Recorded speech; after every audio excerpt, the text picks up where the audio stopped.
Assalamualaikum warahmatullahi wabarakatuh. Dan selamat pagi. Kami dari kelompok Geofenis yang beranggotakan saya sebagai moderator Cantika Nurwindri bersama dengan teman-teman saya Andi Nur Sabrina, Farah Syahriza, Widi Farsandi, dan Christian Rahmat Immanuel. Izinkan kami untuk mempresentasikan hasil diskusi kami mengenai perkembangan masyarakat digital dan respon masyarakat terhadap globalisasi dan era digitalisasi. Masyarakat digital. 1. Pengertian masyarakat digital. Masyarakat digital merupakan suatu masyarakat yang memanfaatkan atau menggunakan teknologi digital yang ada di sekitarnya di dalam melaksanakan aktivitas di dalam kehidupan mereka. Misalnya, melakukan komunikasi secara tekstual, audio, visual, ataupun audiovisual melalui berbagai aplikasi. Contoh lainnya itu saat ini kalian dapat merasakan seolah-olah hadir di suatu tempat dan merasa ada di dalamnya. Kehidupan masyarakat era digital. Teknologi gawai mudah dibawa, dapat memberikan berbagai kemudahan dan hiburan bagi penggunaannya. Akan tetapi, kemudahan tersebut justru menghambat interaksi antar anggota keluarga, padahal interaksi antar orang tua dan anak sangat penting dalam transfer nilai, norma, dan pembentukan kepribadian. Lestari et al. 2015. Berdasarkan data Badan Pusat Statistik (BPS), penggunaan TIK di Indonesia dalam 5 tahun terakhir meningkat. 1. Pemanfaatan internet dalam lingkup rumah tangga 78,10%. 2. Penggunaan telepon dan seluler 2020 62,84%. Adapun 3. Penggunaan internet pada 2015 sampai 2020 2016 25,37% dan 2020 53,73%. 4. Telepon kabel untuk rumah tangga mengalami penurunan 3,49% pada 2016 dan 1,65% pada 2020. 5. Hasil survei BPS 2020 menunjukkan bahwa internet banyak digunakan untuk mengakses media sosial 95,56%, memperoleh informasi berita 79,4% dan hiburan 77,60%. Selanjutnya adalah peluang dan tantangan masyarakat di era digital. E-commerce sendiri merupakan proses transaksi melalui teknologi jaringan internet dan komputer yang menghubungkan media jasa dan konsumen untuk melakukan pertukaran barang, pelayanan, dan informasi yang dilakukan secara elektronik atau cloud-bound travel seri 9009. Yang pertama adalah digitalisasi menjadikan sistem produksi, distribusi, dan konsumsi masyarakat menjadi lebih efisien. Contohnya adalah penggunaan mesin dan perangkat lunak yang terhubung secara otomatis untuk mengelola produksi barang dengan lebih efisien dengan menggunakan robot dalam mini produksi pabrik. Selanjutnya adalah penggunaan algoritma dan sistem informasi yang terintegrasi untuk mengatur pengiriman barang ke berbagai lokasi dengan lebih cepat dan efektif seperti sistem manajemen rantai pasok otomatis atau yang sering disebut dengan CMT. Selanjutnya adalah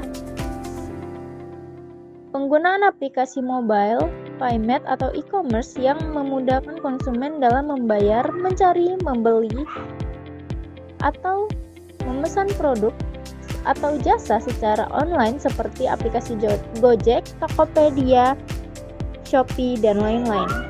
Selanjutnya adalah penggunaan Internet of Things atau LOT untuk menghubungkan berbagai perangkat elektronik agar dapat saling berkomunikasi dan berbagai data secara real time seperti dalam Smart City atau Smart Home. Di poin yang ketiga adalah masyarakat lebih inovatif karena mampu mengembangkan ide-ide baru melalui akses informasi yang melimpah. Contohnya adalah dengan adanya platform online seperti Kickstarter yang menghubungkan individu untuk membagikan proyek baru dan mendapatkan pendanaan dari masyarakat secara kolektif.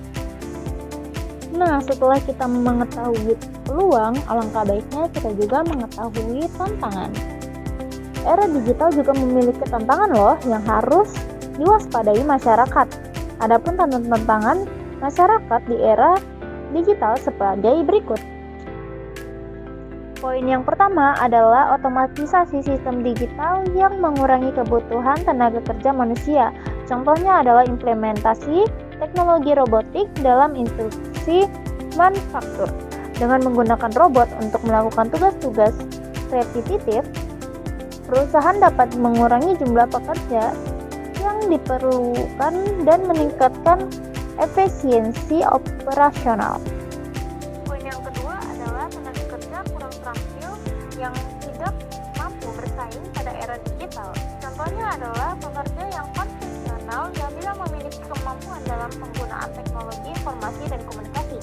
Mereka cenderung tertinggal dalam mengikuti perkembangan teknologi sehingga sulit untuk mendapatkan pekerjaan kompetitif dan potensi yang mengalami pengangguran atau pekerjaan yang tidak stabil. Poin yang ketiga adalah usaha barang dan jasa yang lebih berkembang dibandingkan manufaktur. Contohnya adalah bisnis aplikasi penyediaan layanan transportasi online. Karena permintaan untuk layanan transportasi online meningkat pesat, banyak perusahaan yang bergerak di bidang jasa ini untuk tumbuh dan berkembang pesat. Namun hal ini juga dapat menimbulkan resiko seperti ketidakstabilan dalam pemenuhan kebutuhan akses transportasi yang dapat berdampak pada mobilitas masyarakat. Dan yang terakhir, poin keempat, pengembangan usaha dan teknologi sangat bergantung pada utang luar negeri dan hasil yang diperoleh sangat tidak optimal. Contohnya yaitu proyek pembangunan infrastruktur yang didanai oleh pinjaman luar negeri. Jika proyek tersebut tidak menghasilkan manfaat ekonomi yang memadai atau tidak mampu membayar utang luar negeri yang diambil, maka negara tersebut dapat mengalami krisis ekonomi yang serius. Dan itulah peluang dan tantangan masyarakat di era digital. Selanjutnya, ada respon masyarakat terhadap globalisasi dan era digitalisasi. Yang pertama, kelompok yang mendukung pro-globalisasi. Kelompok yang mendukung globalisasi disebut pro-globalisasi. Masyarakat di seluruh dunia terlibat dalam gerakan Earth Hour sebagai bentuk kepedulian terhadap lingkungan. Earth Hour merupakan gerakan mematikan listrik pada malam hari selama 1 jam. Nah, biasanya aksi tersebut dilakukan sebagai upaya kritis mencegah perubahan iklim, yaitu dengan mengurangi penggunaan energi. Selain pemanasan global, ketimpangan gender, kemiskinan, dan peperangan juga merupakan isu global yang terjadi di berbagai negara. Keterlibatan pemerintah dan masyarakat dunia dalam mengatasi berbagai isu global tersebut mencerminkan dukungan terhadap globalisasi tanpa adanya kesadaran global. Perdamaian dan stabilitas dunia tidak dapat dicapai. Kerjasama antar negara juga dibutuhkan di bidang ekonomi. Pada umumnya, suatu negara tidak mampu memenuhi kebutuhan penduduknya hanya dengan mengandalkan produksi dalam negeri. Oleh karena itu, aktivitas ekspor dan impor perlu dilakukan untuk memenuhi kebutuhan hidup dan perekonomian negara. Proses tersebut berkaitan erat dengan investasi dan perdagangan internasional karena dapat membuka peluang ekspansi usaha secara global. Bahkan, upaya tersebut juga dapat mengurangi ketimpangan gender dunia karena mampu menyerap tenaga kerja, khususnya perempuan di berbagai sektor usaha. Selain bidang ekonomi, globalisasi juga memengaruhi budaya masyarakat melalui sektor industri digital. Sebagai contoh, industri film, musik, dan game online mampu menjadi daya tarik arus pertukaran budaya secara global. Selain itu, sektor usaha digital seperti marketplace telah membuka peluang usaha masyarakat di berbagai negara. Yang kedua, ada kelompok yang skeptis atau menentang globalisasi, disebut anti-globalisasi. Skeptis dapat diartikan sebagai sikap kurang percaya atau ragu-ragu. Globalisasi menimbulkan munculnya berbagai konsekuensi yang mengkhawatirkan. Pertama, di bidang ekonomi dengan adanya internasionalisasi ekonomi. Kedua, di bidang politik yaitu kekuasaan suatu negara menjadi sangat kuat dibandingkan sebelumnya. Ketiga, fragmentasi budaya atau berkembangnya kelompok dalam blok-blok tertentu tadi 2006. Hasil penelitian lain Guerfo, Kazura et al. 2020 menunjukkan skeptisme terhadap globalisasi dapat muncul karena 3 faktor pendorong berikut. Faktor perbedaan, yaitu kerentanan terhadap kemiskinan karena tidak meratanya kekayaan atau pendapatan antar individu dan negara. Faktor pengaruh, yaitu kerentanan akibat ketidakmampuan mengontrol keputusan dari pengaruh eksternal, multilateral, dan perusahaan multinasional. Faktor identitas, yaitu kerentanan terhadap hilangnya identitas akibat pengaruh budaya asing. Baik, demikian presentasi dari kelompok kami. Terima kasih kepada yang terhormat Ibu Sosiologi kita dan teman-teman yang telah menyimak presentasi kami hingga akhir. Harapan kami dari apa yang kami diskusikan bisa menjadi manfaat di masa depan kelak. Karena presentasi kami rasa sudah cukup, saya sebagai moderator akan menutup dengan satu kelompok diperbolehkan untuk mengajukan satu pertanyaan. Saya sebagai moderator izin undur diri dengan sedikit pantun. Pagi hari makan Indomie. Cakep.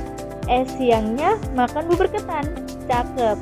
Cukup sekian presentasi dari kami. Sampai bertemu di lain kesempatan.